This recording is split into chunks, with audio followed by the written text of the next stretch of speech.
லக்ஷ்மி கடாட்சம் பெருக. தீபாவளிக்கு இந்த பொருட்களை வாங்குங்க. தீபாவளிக்கு லக்ஷ்மி கணபதி விநாயகர் பூஜை செய்வது வழக்கம்.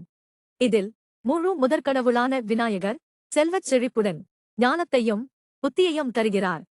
சிரிக்கும் முகத்துடன் சிவப்பு, ஆரஞ்சு அல்லது ரோஜா நிறத்தில் அமர்ந்திருக்கும் விநாயகர் சிலையை வாங்கலாம். மகாலட்சுமி செல்வத்தின் அதிபதியாவார். தாமரை மீது அமர்ந்திருக்கும் சிலையை தீபாவளிக்கு வாங்குங்கள்.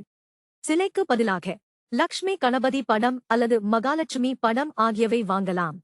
குபேரர் செல்வத்தை காப்பவர்.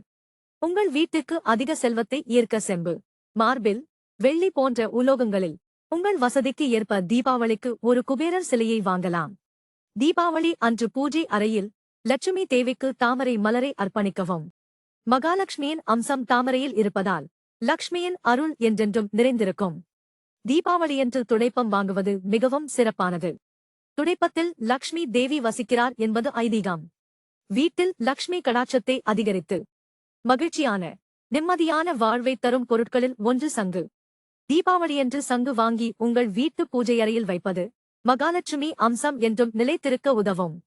பாத்திரங்கள், சிலைகள் அல்லது நாணயங்கள் போன்ற செம்பு, வெள்ளி அல்லது தங்கத்தால் செய்யப்பட்ட பொருட்களை வாங்குவது உங்கள் வாழ்க்கையில் அதிக செல்வத்தையும் நல்ல அதிர்ஷ்டத்தையும் கொண்டுவரும்.